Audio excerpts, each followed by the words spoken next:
Well, another interesting week up in the train room.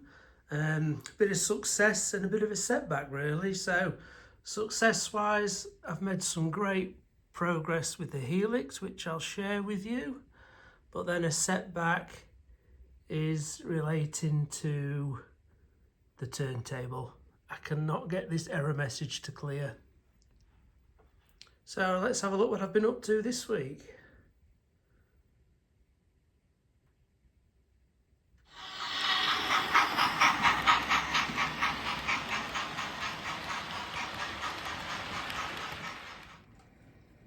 I just thought I'd do a spot of track cleaning while I have a look at this turntable.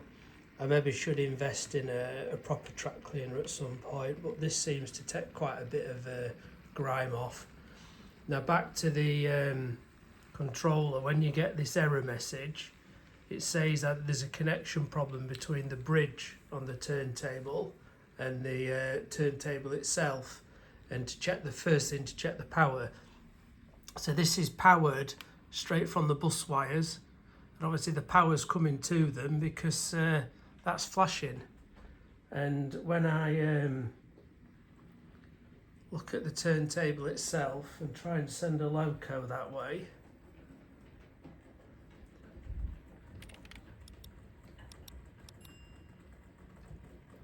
the turntable bridge is totally independent. There's no connections to any of the outlet tracks. So clearly there is power getting to that as well, because the engines run over it okay. So I'm going to have to do a bit of investigating there. My only fear is when I had all those shorts the other day, whether it has in some way damaged the turntable. So I found some troubleshooting guides about testing this, unwiring it, cleaning it all.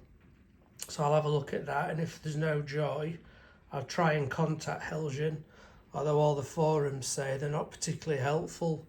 They're great turntables, but they're very problematic. So let's see where we go next. Well, I've done everything that it says on the troubleshooting guides. I've disconnected all the wires, not just turned it off at the main. Checked the infrared. I've cleaned all that. I've cleaned all the contacts. There's nothing. So I will drop an email to Helix, see if they can offer any advice. I think I bought it in 2022. I can't remember the exact date though, so I don't hold out much hope. My worry is if I've got to replace it, is taking the old one out after doing all that, seeing it work around it and fastening it in. I really don't relish that. It's not going to be easy to do. That's underneath it, the turntable. That centre piece, that smaller black circular bit, that looks like where all the housing is for the sensors and everything. So that does unscrew, and I presume the grey plastic is just the basic, turntable pit and everything. So I don't know whether it's worth taking that off, just to have a look inside, see if anything's moved. And that little black arm, which goes along, it tucks up, and that's where the infrared light is. Now when I put a bit of paper in it, I can't see a red light shining, but with me not being an electrician, I don't know whether you should see a red light or not. If the turntable is toast, which a lot of the forums suggest it may be, and probably have to buy a new one, which I really don't want to have to at the expense of. But could I then just remove that bottom section and put the new one in there? I know it means butchering a brand new turntable, which ain't guaranteed to work, but I really can't see how I can get this old one out in full without making a mess of the layout. So it's a bit frustrating really. I've got all this turntable area done. I put that new point section in to get from the branch line into here, but I can't play with it. There's no play value whatsoever. It's a very expensive static model right now. But we'll see if I get any joy after contacting Helgen, and maybe get an update in the new year as to what I'm going to do, if there's anything I can do.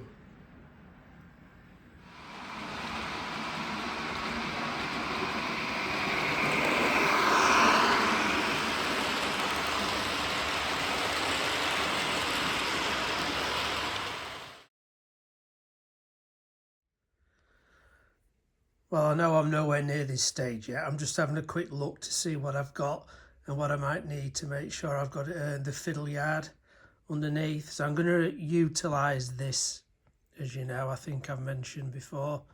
There's currently 5 lines, so I can get one more on there.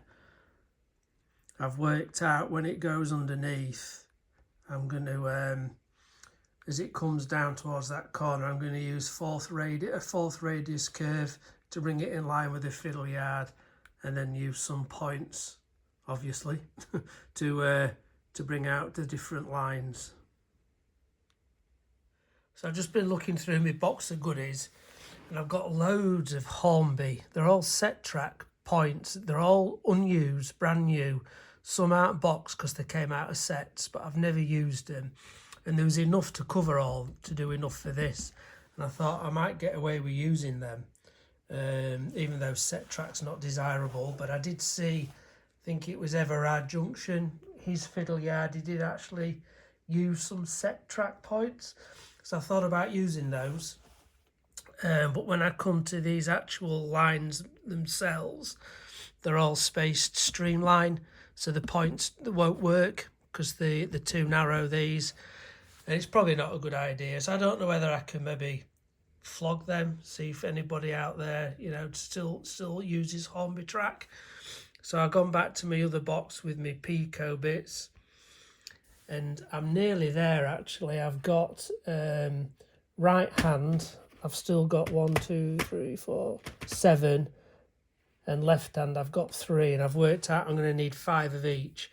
So I'm only going to need a couple of those, and obviously these tracks are already spaced perfectly for those.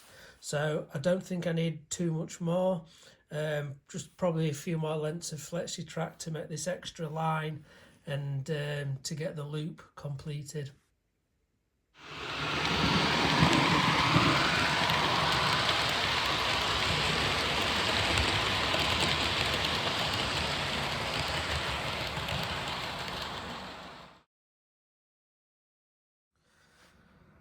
Slowly lifting this into position, having to do it in stages. It's too heavy, too cumbersome to lift in one, so been gradually jacking it up more or less with these blocks. So a block under each corner, then another block on top, and then after so far screwing one of these in so it's resting.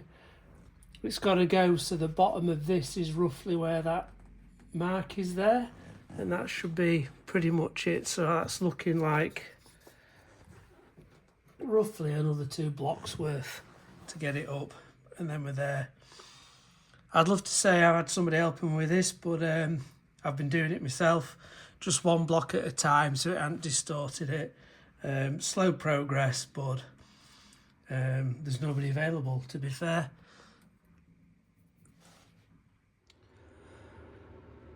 We've gone up another level, so I've only got that distance to go now. It's about 15 mil. The only issue I'm going to see is there is here, this is the supporting beam going across, and the clearance right now is probably 10 mil. So I'm going to have to take that support out because that is definitely going to be in the way. So I'm just wondering whether I might have to get this, screw that onto there, just to take any weight like that, and then chop this bit out just to make sure there is clearance. Other than that, that is the only potential issue I can see. I'm just going to have to be careful as I hire these up that I don't trap any wires, because further in there is the bus wire and dropper wires. So it'll just make sure I'm navigating around them. But final stretch. Right, so after a bit of unorthodox shimmying up with anything I could find, I've got it as far up as I can. It's level across, so it's a case of now just screwing it into the supports and doing the final adjustments to it.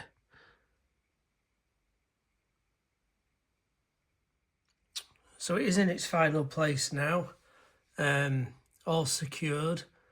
And I was just looking at some of the comments. I think some of my explanations maybe caused confusion.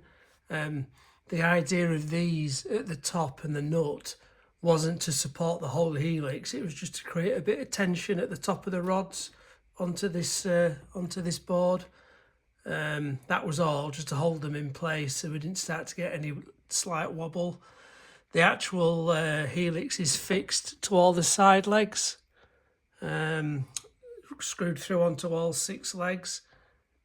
And what I will do also next is where it's fastened on, I am going to boost it up, get some offcuts and fasten them under there, screw them down just so there's some extra support around it as well. I think another comment that somebody mentioned was it looks very steep. And when I look at the video, it does look steep, to be fair. But as you can see, I've just been round with the level, and it's between 1.6 and 1.7%, the outer loop, which obviously is the upline. So I've got to go around and just do a bit of fine tuning. But, you know, it probably looks steeper on video than what it actually is in real life.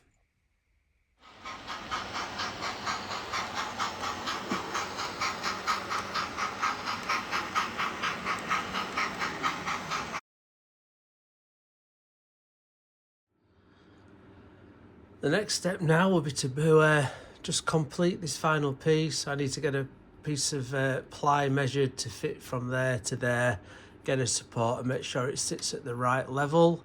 I've got the remainder of these little supports to just fasten in to create some tension at the top. Once this is in, I can then start just to go around and do any fine adjustments and start to do some meaningful testing with some engines and coaches. So the gap from here to here is 500mm, so it's a bit wider. I'm conscious this is 6mm and 5mm insulation, which is 11mm, but I think to use 6mm MDF across there, it's going to be too springy, and I can't get a support anywhere. So what I'm going to do, I have got some 9mm MDF, which is a lot thicker. So obviously 9mm, and the cork I have is 2mm, so that is still 11mm. So it'll be a nice smooth transition from there. And then this is already on 2mm cork, so I'll just put support on there for it to sit on, and then try and get it married up. Right, that's the piece in. It's cut to shape.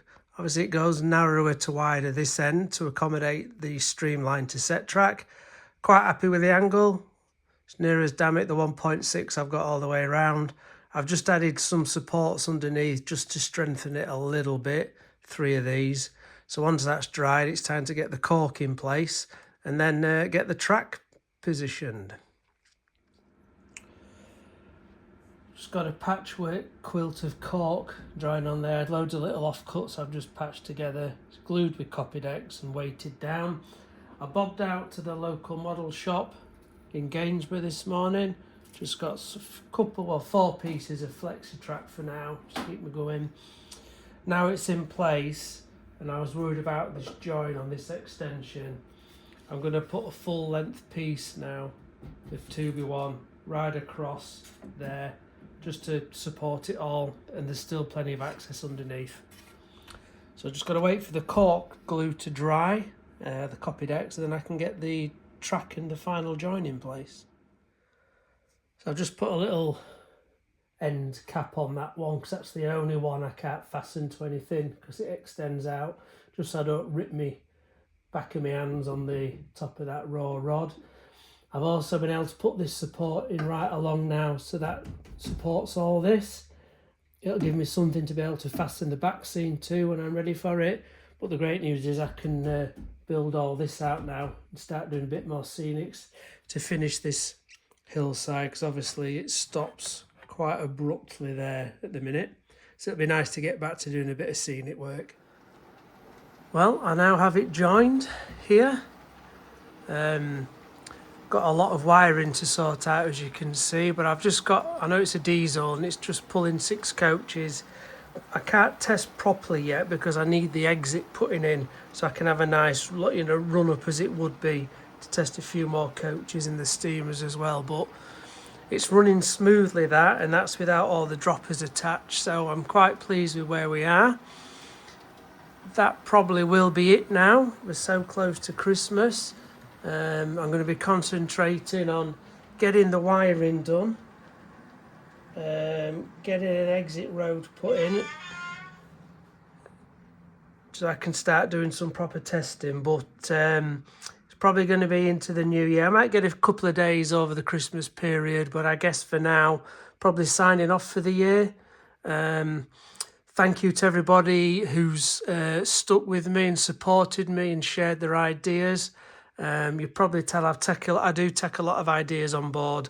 I've said many a times I'm a bit of a novice, no expert. So thank you to everybody.